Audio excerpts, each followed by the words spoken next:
you to this very special event.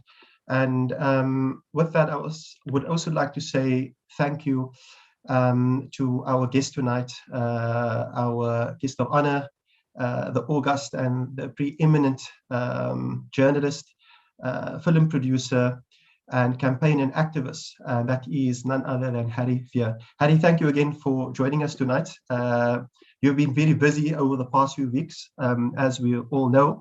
So we really appreciate the fact that you've taken time out of your schedule to be with us and to discuss a very important topic, particularly the psychological effects and the psychological sequel that the people of Gaza and of Palestine in general have been facing and enduring over these past years and decades. And obviously this stems from the work that you have done, particularly your documentary, Gaza Still Alive, which was released in 2019. And I would just like to urge everyone out there who has not seen this very important and informative documentary that Harry has produced, that if you have, please revisit that documentary again, because there's much benefit for us. So Harry, without wasting too much of your time, and before we start with the actual program, I just would like to find out how you are doing.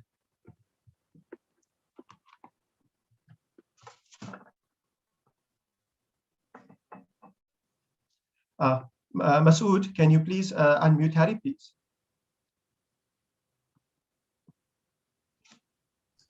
Assalamu alaikum. Thank you.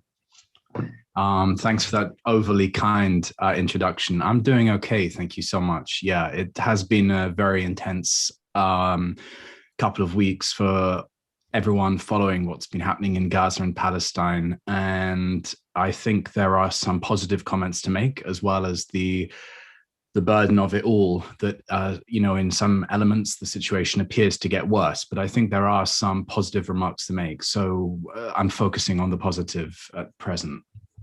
Okay. No, thank you for that, Harry. Good to know that you are well and that you are safe. So I think let's get into it before we focus and we cover the theme of this evening, which is trauma and resistance, which focuses on the psychological effects that this conflict or these incursions have had on the Palestinian people. I think it's important, perhaps, if you could sketch specifically now the chronology, or if you can historicize for us what has happened over these recent 4 to 5 weeks, because I think as people that we extend our support to the Palestinian people and the people of Gaza, and many a times this becomes a very reflexive and an emotional response, and that's important, without belittling that, but we tend not to really understand the greater context. We tend not to really understand the history behind everything and the domino sort of effects that lead us to these grotesque incursions. So could you perhaps, just give us an understanding and contextualization of what has happened recently?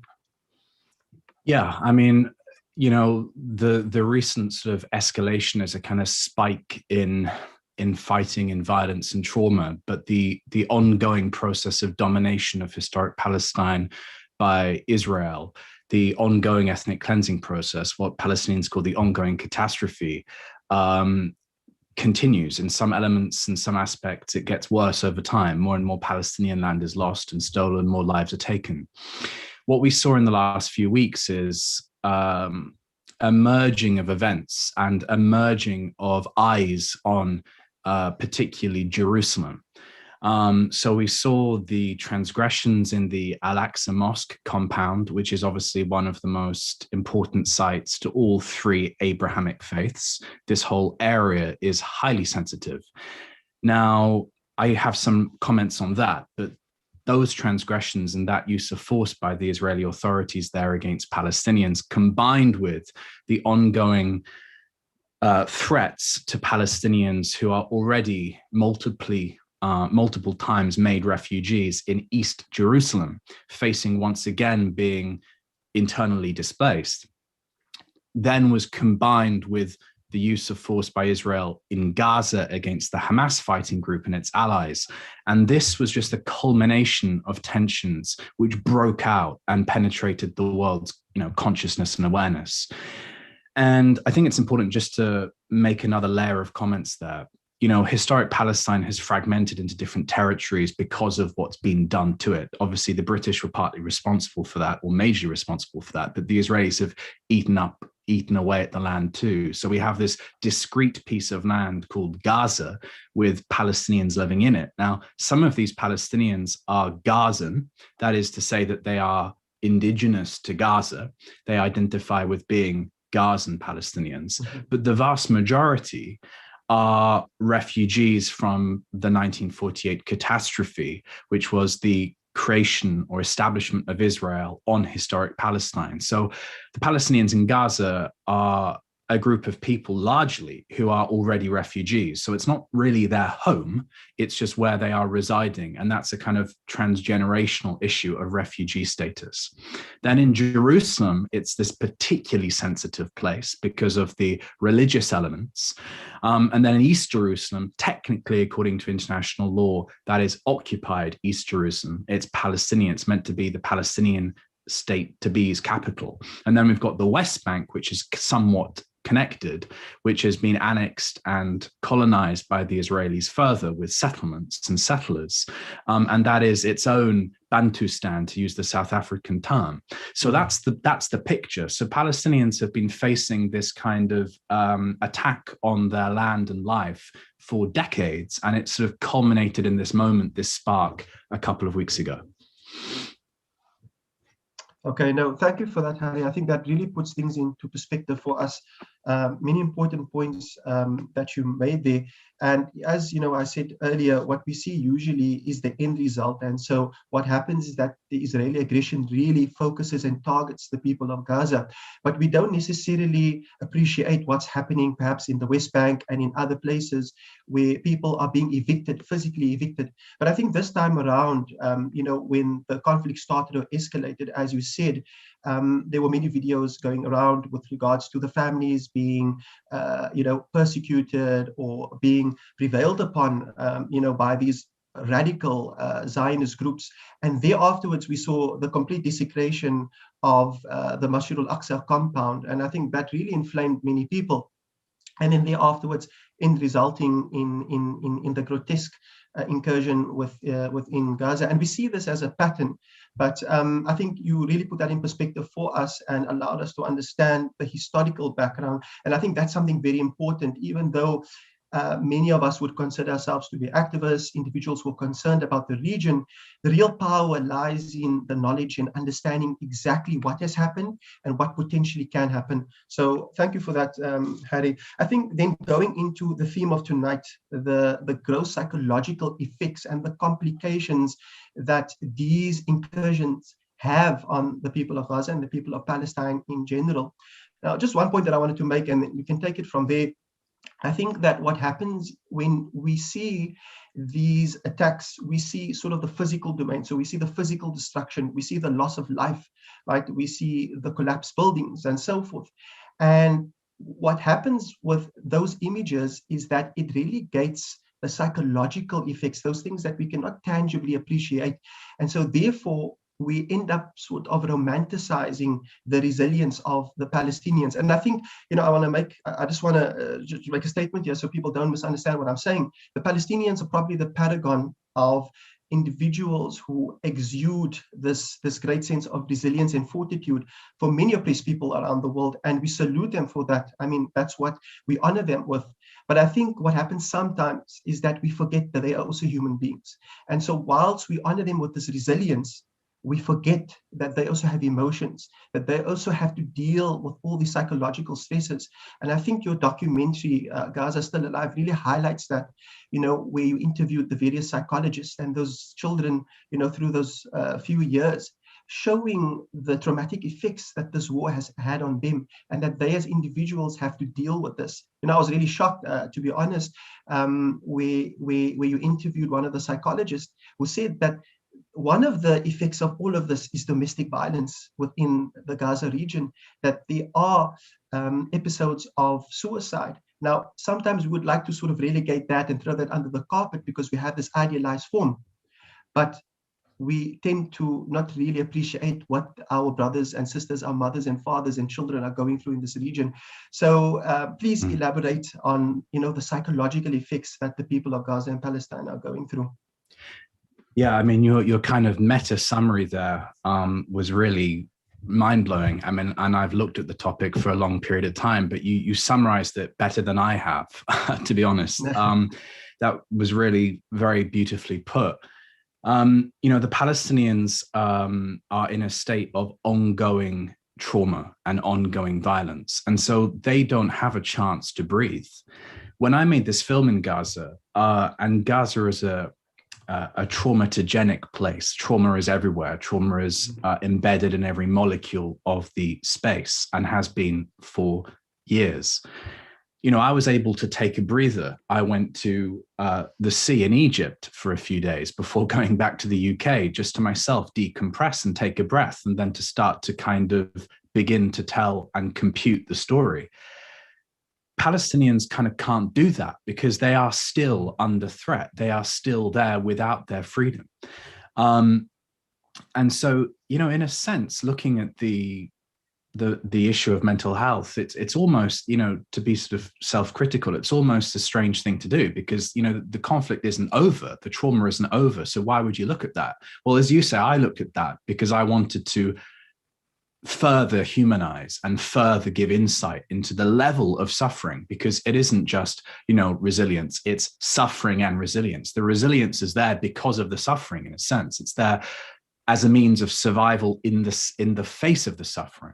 If you could say, if you and I were there, we would have to have the same level of resilience and fortitude to survive. So in a sense, and to add comment to what you said, the resilience from a point of view of survival has to be beautified and made into its own culture. But at the same time, it is an adaptation to an illegal and immoral order. And I think that's what the film shows. The film shows that kind of set of paradoxes and that kind of warped reality that has been created by the occupation. And just as the trauma is ongoing, I think the psychological war in Gaza is ongoing. And, people make the analogy, well, Israel's using all of these technology, military technologies in Gaza, testing weapons and all the rest of it, which, by the way, is almost certainly true. The Israeli military complex would even argue so and market and promote itself as such. And just in the last 72 hours, we had a further report along that line where the Israeli military was boasting about having the first ever war targeting using AI to compute intelligence, topographic intelligence, humans intelligence, signal intelligence, and all the rest of it in order to help it assist where to bomb next. So the Israelis have complete what we can call full spectrum dominance of Gaza. The idea that Gaza is kind of just under Palestinian control is a complete illusion. Hamas is the authority on the ground, but Hamas doesn't have access to the sea or the land or the air either. Israel is the occupying power with full spectrum dominance. And just as it has been testing weapons and military protocols on Gaza, it's also testing them psychologically. And that is to say that it's trying to break the Palestinian spirit. And that's not even my words.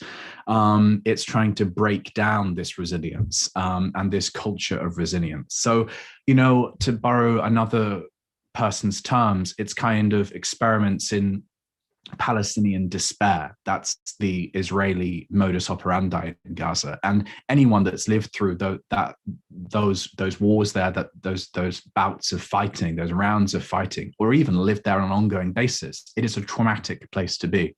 Life is suffocated there. The best analogy to depict it in a sentence is, imagine the American police officer's knee on George Floyd's neck. That's Gaza.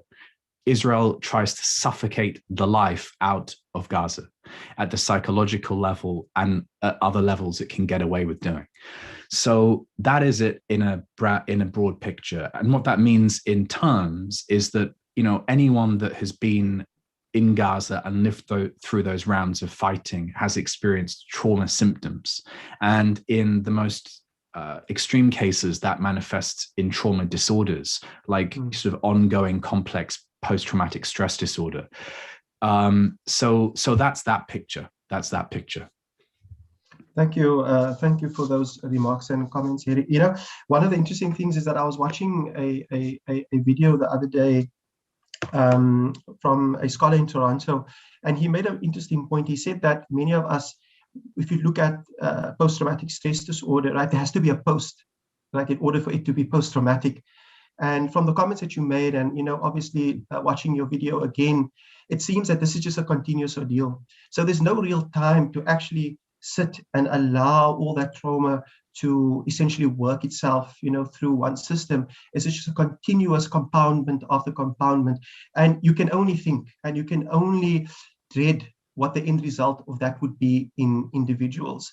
So it's really a big problem, and it's really something, that we have to take seriously, I think, as supporters around the world. But whilst we look at trying to assist and we're trying to aid in various physical ways, we need to think about the possibility of supporting them psychologically as well, because usually the first form of aid is financial or monetary, and that obviously needs to occur so that Gaza and Palestine can be rebuilt after these attacks.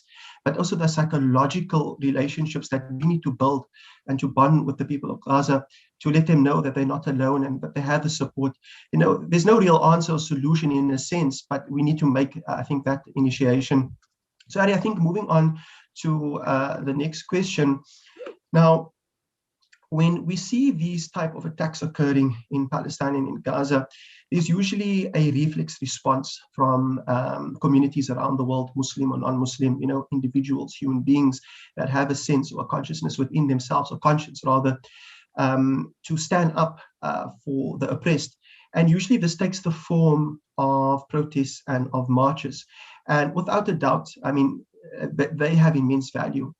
But my question now is that surely we should be looking or reimagining novel ways to place pressure on the Israeli government directly, and at the same time to take or to make accountable those supporting states who have allowed Israel to continue this aggression. So I wanted to get your thoughts on that. And again, just a slight comment before you answer, and I'll use South Africa as an example.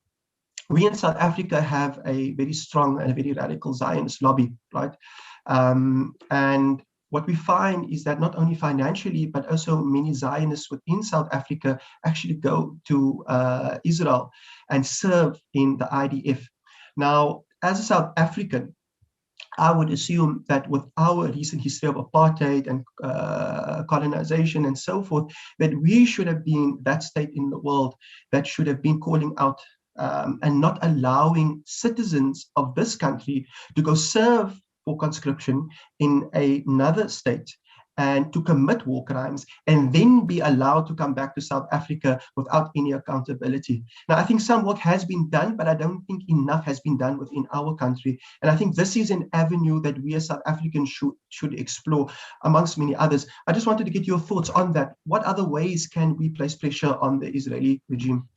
Yeah, I mean, in a sense, I should be asking you as a South African or as an assumed South African, because, the word apartheid in relation to Israel's current state of domination from the sea to the Jordan River is apartheid. And, Human Rights Watch says that, Israelis say that, Palestinians have been shouting that for decades, although no one listened until, the Americans have come up with it.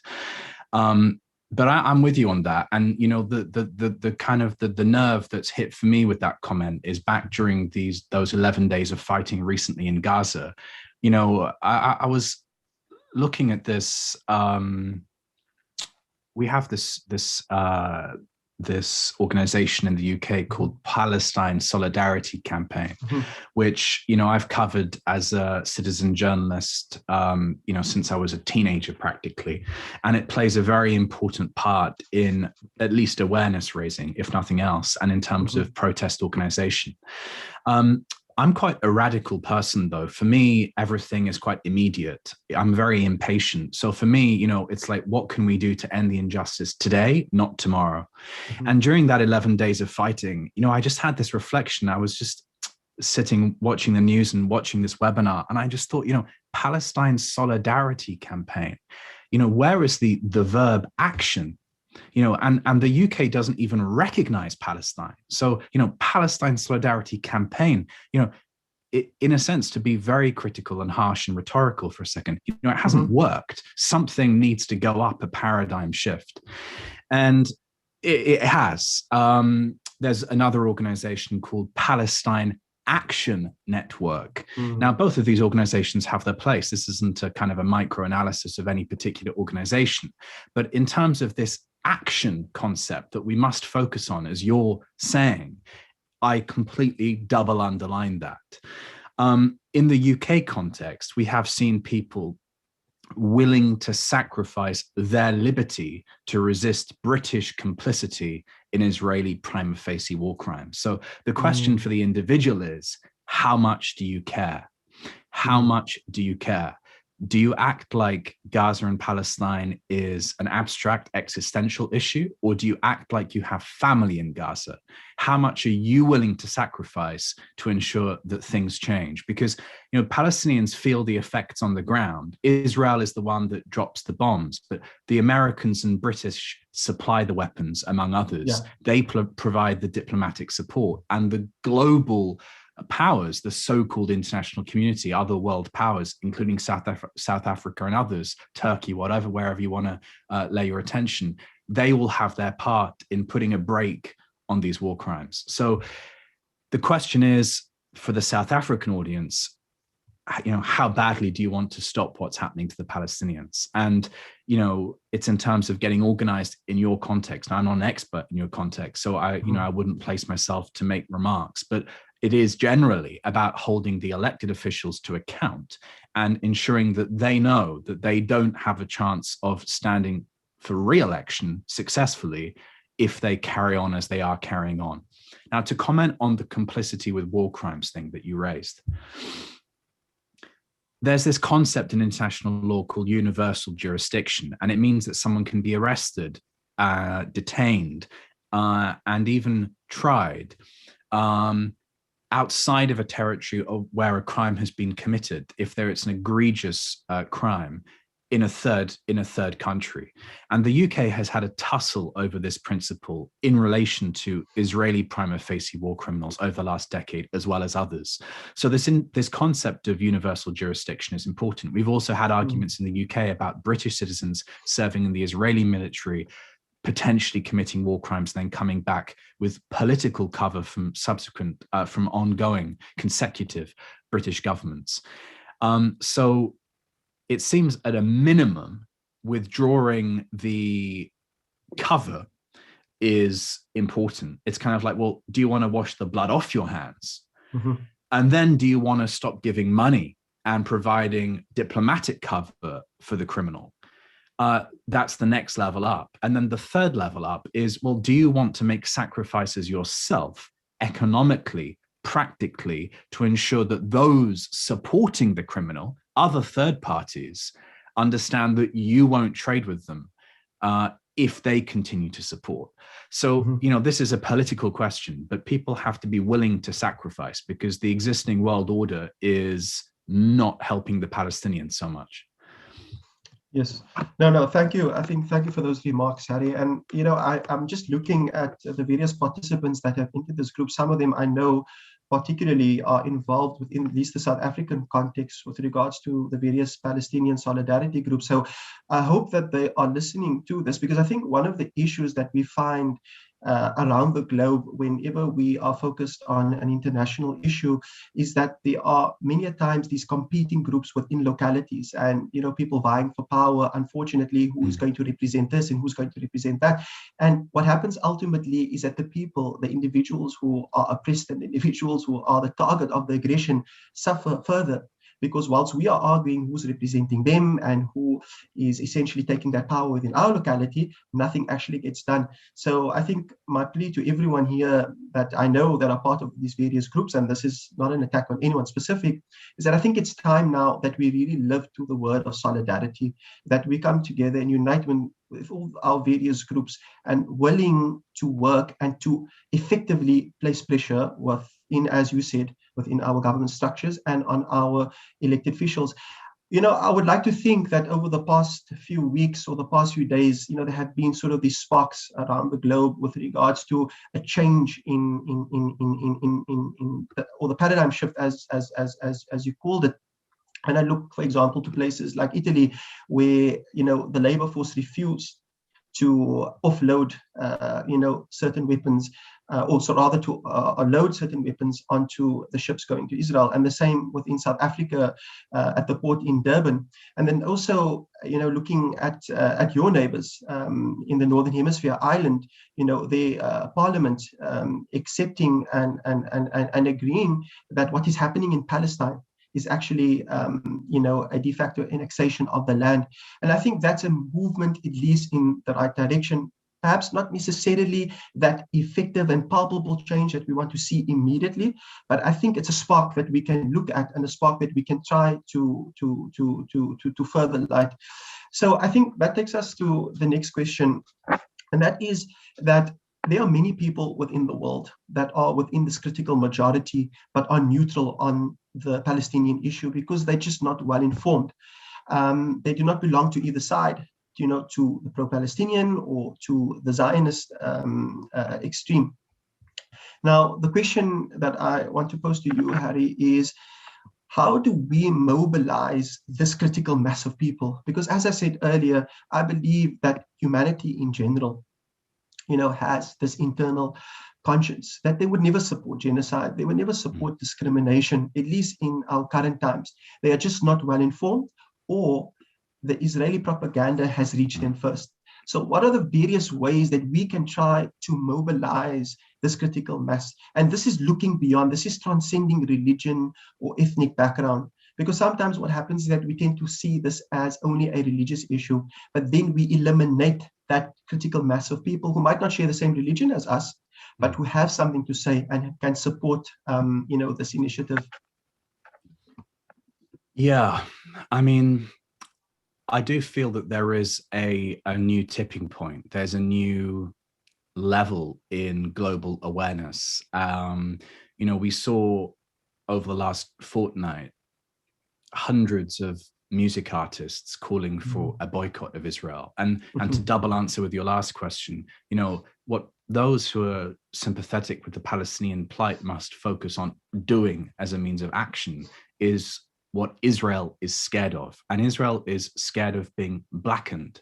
It is afraid of becoming the pariah. And it is afraid of isolation. And that's why to call for a boycott and all of these associated actions of distancing and disinvestment has been made illegal in Israel. It is a kind of a bannable offense. So in terms of action, the priority should, you would have thought logically, be symmetrically the things that Israel is most afraid of. I do think that there is a tipping point, and I want to go back to, I first kind of picked up on the pulse of the Palestinian plight in 2010. And I first saw Gaza in 2012. And I happened to be there in November 2012 when there was an Israeli assault, which lasted 7-8 days. And that was my first experience of being in a war zone. And obviously I was, harrowed by the experience and disturbed and touched by it. It was a babe in the woods. Yeah. Now, I internalized that sense of horror and exceptionalization and problematization of what happened. And I assumed that the outrage that was felt globally would immediately have a response in action, distancing from Israel and all the rest of it. That obviously didn't happen meaningfully. However, over time, Israel is getting more and more isolated, more and more distanced. And, even though the Americans have just sent or agreed to send another X $100 million of military aid or sales to Israel, it's easy to see, well, nothing's changed. Well, it has changed. And, as other analysts have said, the Black Lives Matter movement, the sensitivity to racial supremacy, and various other factors have led to what I think is the beginning of a tipping point. And so the narrative now is, I think it should be, are you going to be on the right side of history or not? Because, you know, the momentum, the vehicle has reached practically the top of the peak. So, you know, it's kind of downhill from here for this regime of apartheid and war crimes. Mhm. So the call for people is, do you want to be on that side of history or not? You know, we're looking at a repeat of the South African apartheid's downfall here.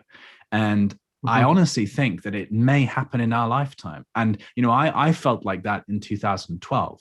And then, you know, Mhm. those hopes were kind of, you know, quote unquote, to be melodramatic, cruelly crushed in my naivety. However, I do think now that things have changed and are changing. And not in the British context, but I think in the American context and in other contexts,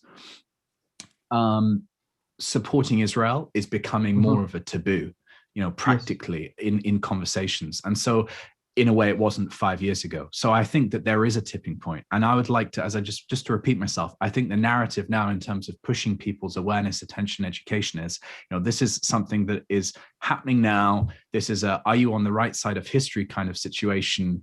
Do you want to be on the right side of history? So that would be my message. Yeah. Okay. No, no, thank you for that. And, you know, just something that I wanted to attach to a further comment. What I find to be extremely heartwarming is that over these recent weeks, we've seen, you know, with the sporting spectacles, that sports players have come out, you know, openly and explicitly, you know, after winning championships and after being on the greatest stages, openly wearing Palestinian flags, not too concerned about the consequences. And now, in the past, that might not have been the case, even though they might have held those views or those political affiliations, you know, being Muslim or so forth.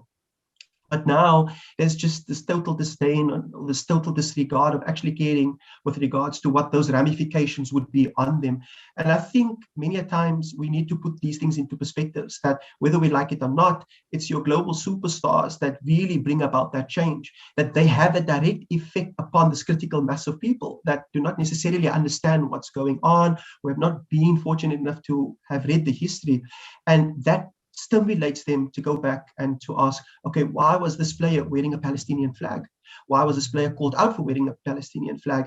And that causes them now to do further research and to understand the plight of the Palestinian people. So I think we as a broader community should really salute these individuals who are really going out on a limb, you know, to use a metaphor, because they are risking their personal professions and, you know, their talent and what could be a career in sports, right?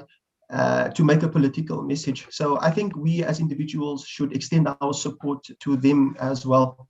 Harry, I think the next question that I want to focus on is something a bit more subjective, and you touched upon it in your previous response now, and that is your time in Gaza. As you said, you spent a good period of time, 2012 to 2014.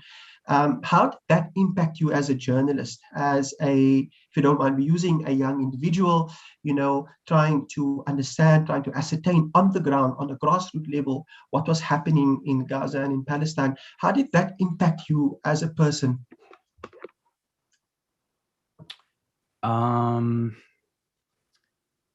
I mean, you know, once you've, you know, as someone who has the, you know, life is, you know, about privilege, and privilege is power, and everyone, regardless of how much power they have, even if they are a powerful detainee in a prison system, how you use your power speaks to your values.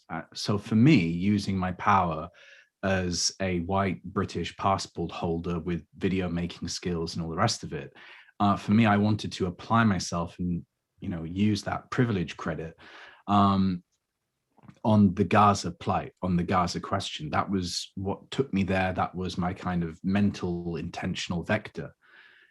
Having witnessed the wars there twice, I described what it was like the first time, and the second time was really devastating because, you know, thousands of Palestinians were killed, and basically it was, if I can say, for nothing. You know, they just died. Sometimes, I said before publicly in comments, sometimes, you know, there's no silver lining. You know, there's no silver lining. Sometimes it's just raw suffering, and there's no meaning to it. You know, we may attach meaning, but at a macro level, there is no meaning. It's just evil. And to see the repeat, in my experience, of the 2012 and 2014, but protracted and more quantitatively and qualitatively devastating, was, I suppose, morally traumatic, if I can use that expression. Mm-hmm.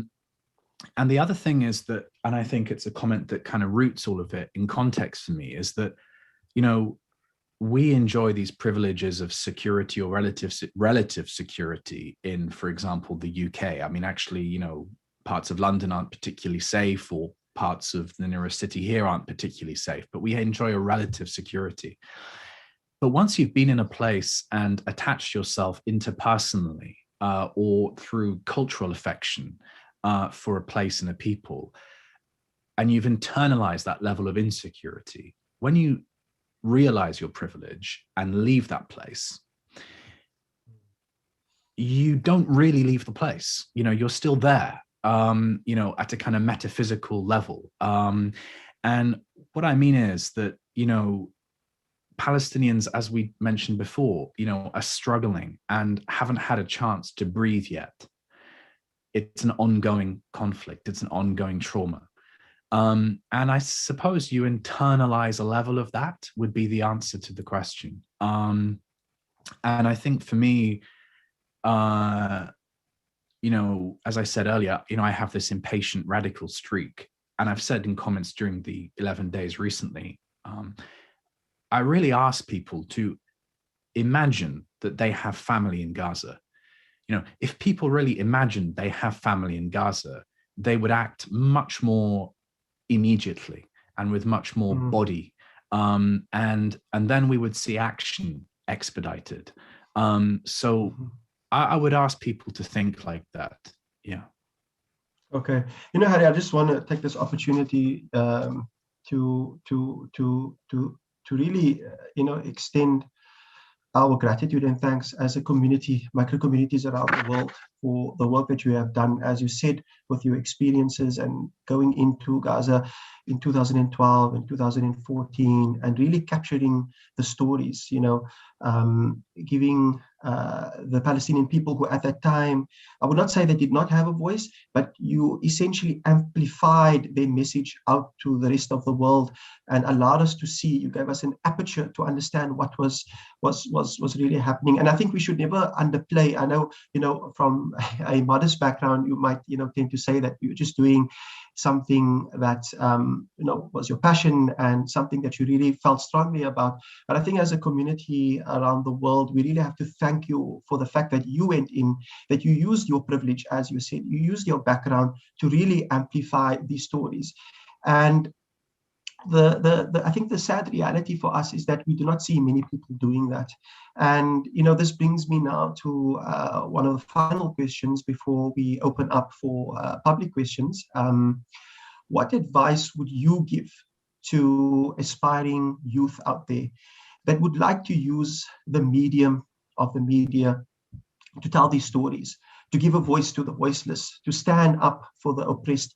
How can they use this new frontier of the media in order to do that? Yeah, thank you for your comments. You know, I can't really, you know, kind of fully accept them because, as you said, it's kind of, yeah. Well, the issue is whether we like it or not. The media as a global kind of generalized entity conspires to hide the Palestinian story, and it continues to happen. I mean, we've seen breakthroughs, which I'm not dismissing. As I've said, there are important tipping points and momentum here. The front page of the New York Times thrice now has had content and coverage that humanizes the Palestinians, which it hasn't done before. Now, there are two kind of reactions to that, and I've watched the debate among Palestinians over the last couple of weeks. There is one kind of reaction, which is, well, why are we celebrating us finally being humanized? You know, we shouldn't need to celebrate that, which is of course completely true. Like, we shouldn't need to celebrate that. No one should need to celebrate that. And then on the other side, there is the the comment that people make, which is that this shows that something is happening, something is being realized, awakened, an insight being given, and a political shift is happening. And I think the two exist at the same time, because, you know, it's kind of strategically, how does our humanity or their humanity get realized? You know, it's a global injustice conspired against a particular group's humanity. But just as the Black Lives Matter movement seeks to deal with one injustice in America, we can see politically, strategically, how it's affected the Palestinian cause. So we can say that as a globalized, generalized thing, one injustice anywhere affects injustices everywhere. And so it is important to be strategic about the media and to be critically aware of it and to make the most of the benefits and all the rest of it. Now, social media has helped break through some of that monopoly and has helped create a competition, an alternative competition to the mainstream, which has been part of the reason why the mainstream has felt pressured to improve and increment itself. However, really, the ultimate answer is just to manifest an alternative. I mean, I'm speaking from the European and British context mainly, so I'm not an expert on the South African context.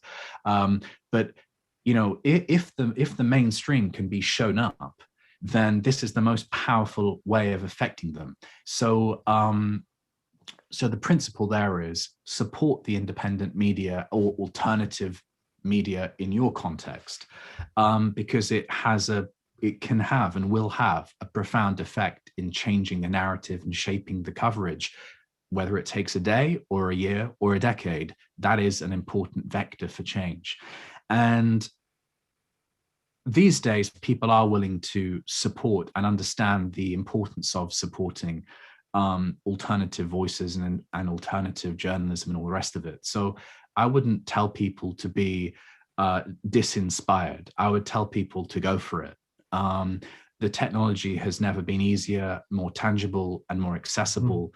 And really, it's a matter of will. Again, as I said before, it's a matter of, do you want to do this or not? Are you going to make sacrifices and, you know, use the privilege credit or not?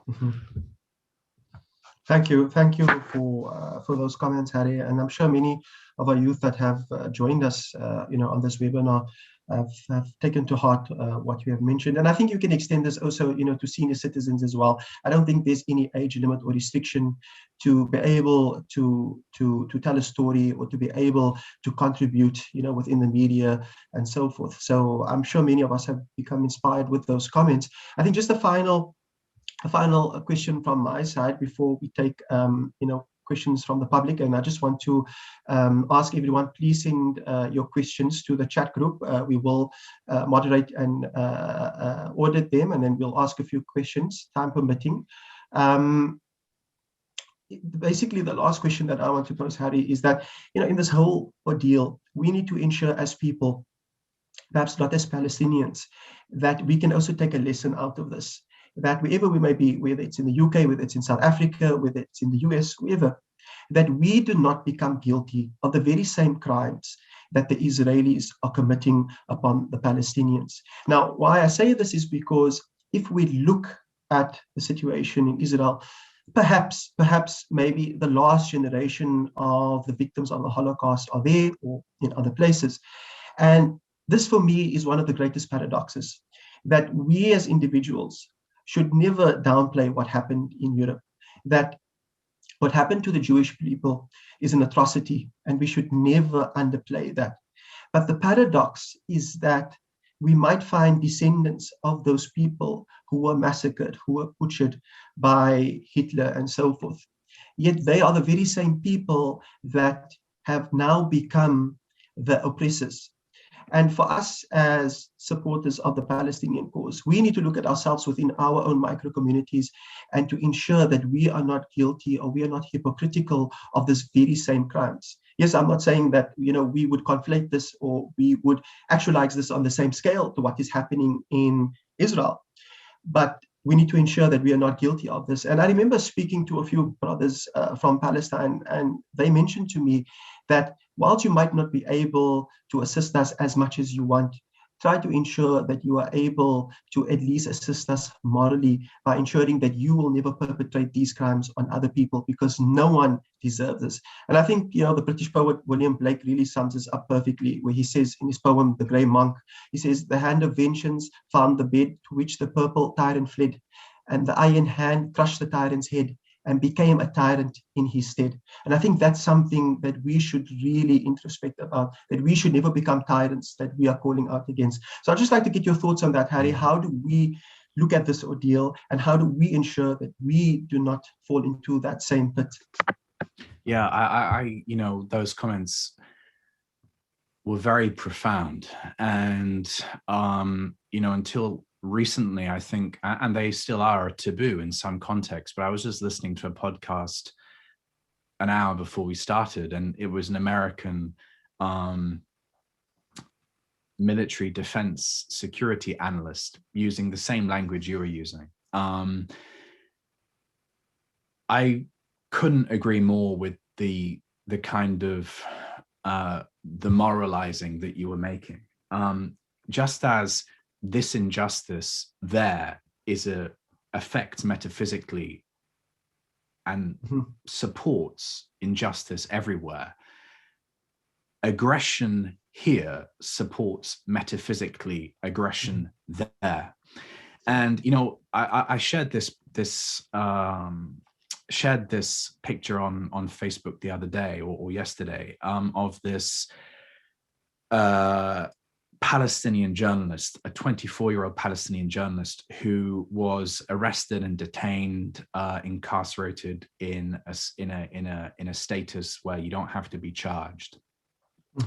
And there was a photograph that had been taken, I believe, by a bystander when she was outside court before or after the hearing. And you could see the look of the, I assume, Israeli police officer looking at her.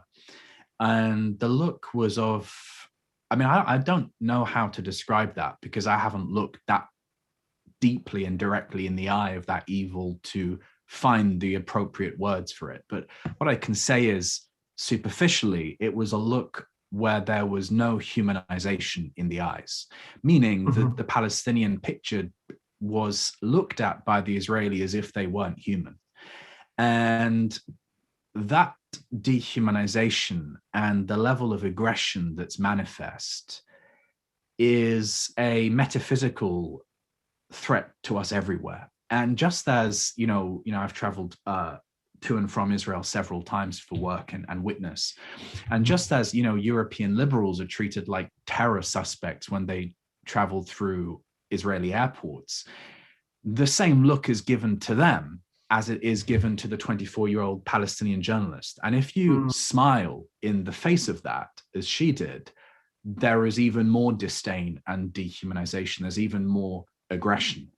And so there is a truth here, which you alluded to, which I hope I've substantiated with my example, which is that this aggression anywhere is a threat to everyone, everywhere. And so I couldn't agree more that we all have to do at our own micro personal context whatever we can to eradicate that fascistic, aggressive, audacious, arrogant evil within us, which we all have. And as Muslims, speaking in a Muslim context, we know that we have a spiritual jihad, a spiritual process to quash that, to have that introspection. It is that. And I think that is so important. Yeah. So there are the different layers of jihad. There is the individual, micro, personal.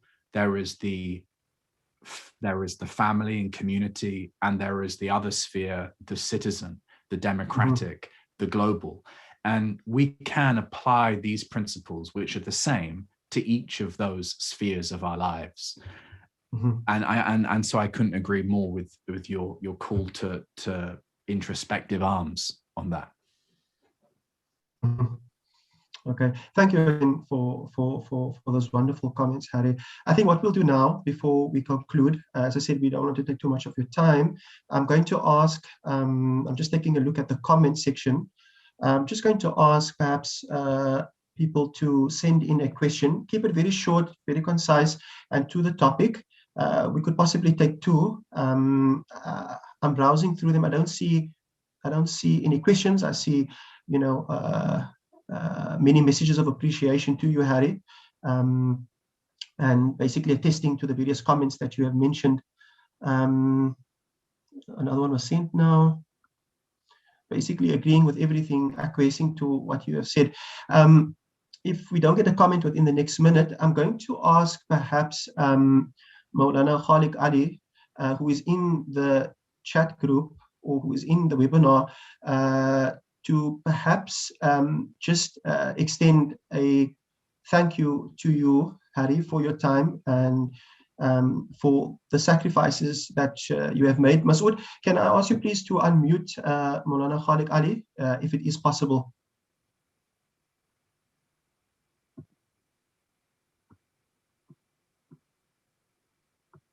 Assalamu alaikum, Yusuf. I don't think he is in the chat room. Okay, he probably departed earlier. Harry, there's just been a few comments that I'll just bring to your attention, and then we conclude from there. Yusuf Kaji has said, we should familiarize ourselves with the South African BDS coalition and all the initiatives that have been put into place to restrict and to pressure Israel. And then someone has asked a question: how do we practically help the children and the young of Palestine during these ordeals? What are ways that we can practically assist? I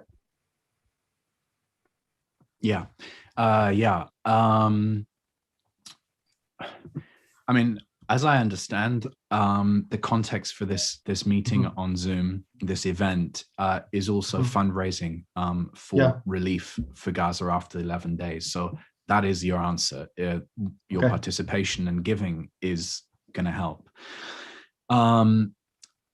Another person asked about whether or not there's a tipping point and things will improve. There is a tipping point, but sometimes things have to get worse before they get better. I don't know if things are going to have to get much worse before more people wake up and more action is taken, so that supporting Israel becomes a taboo, as we've gone through in these questions. One obviously has to hope not, but that's the context. Yeah. That's the context. Harry, I think there was just one final question here, and I suppose you would be able to give us more clarity on this, specifically with the work that you conducted with your documentary. Someone has asked, from the gist of what I understand, it seems that this person is a psychiatrist or psychologist, and they are essentially asking, are there any ways that they, as a cohort of psychologists, perhaps within South Africa or in other countries, can link up to the psychologists and the psychiatrists in Gaza to assist? And what would be the ways to link up with them? And if, perhaps these electronic platforms would be a mechanism, in your estimation, to supply that psychological support that the people need? Yeah, the last time I was in Gaza, the accommodation we were staying at, we bumped in one afternoon while we were sort of editing or something, to a delegation of British physicians, and among them were people with psychosocial skills or whatever. So there should be and can be South African delegations doing the same if there aren't already. Now, the UK has a UK Palestine mental health network, but there is also a Palestinian International Mental Health Network. It may not have that exact title, but a Google search will reveal its exact title. And so that's the connection that needs to be made. And it should be made. That would be a good thing to do if it isn't already there to be substantiated. That is a good thing to do. Yeah. Harry, I would like to take this opportunity and thanking you again for taking of your time to be here today with us. I would really like to urge all our participants on this webinar to firstly to subscribe to the various channels, the YouTube channels of Harif here, and his other social media platforms.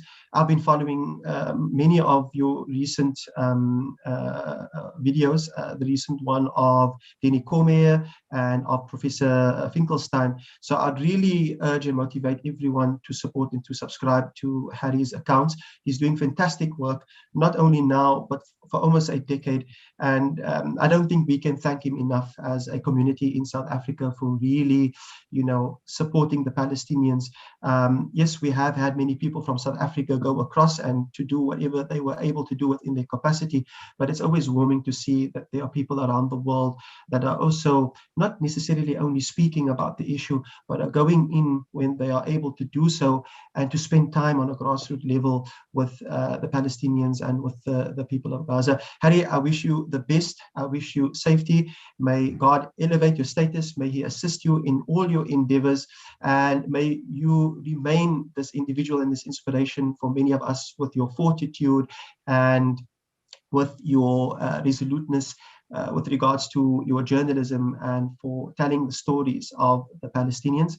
I hope to see you soon. The last that we met was in Egypt about 2 years ago with our dear friend Masoud.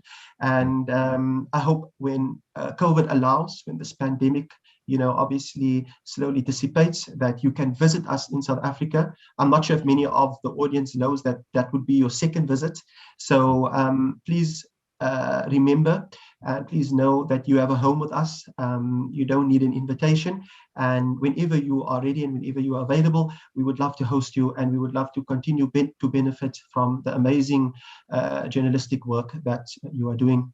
So please stay safe, and we will continue to follow you and the great work that you are doing. Thank you so much for this hospitality and generosity and kindness. Thank you so much. God bless. Okay. As we say goodbye to Harry, I'd just like to take this opportunity in thanking all our audience members for joining in tonight. I know you could have been occupied with many other activities. So we would really like to thank each and every one of you for joining in and accepting our invitation. Ultimately, it's only you who really bring meaning to these type of events, and Muslims Connected will continue in the near future to continue these type of programs. There are many other things that Muslims Connected is busy with, and that includes welfare programs, social programs, and also educational programs. So please keep a lookout for the various initiatives that has been started and initiated by Muslims Connected. And as the main organizer, Masoud Hayat, has attached to the specific webinar, if you wish to donate, if you wish to assist, all your donations, 100%, will be going to an organization that is busy on the ground in Gaza and in Palestine, and your support will go directly to the people who need it.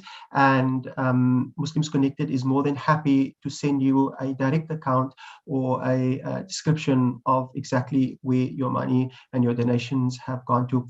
So shukran again. Thank you very much for joining in. I pray that all of you have benefited immensely from this program. I definitely benefited much from the nuanced discussions that Harry presented to us. And may Allah subhanahu wa ta'ala bless the people of Palestine and of Gaza. May He increase them in the ability to handle the atrocities and the difficulties and the challenges that they are facing. And we pray that, inshallah, that we as individuals, as supporters of the Palestinian cause, will be able to soon visit these lands and to rejoice with the people of Palestine and of Gaza. So please have a wonderful evening and stay safe during these testing times. Shukran again for your support. Assalamu alaikum wa rahmatullahi wa barakatuh.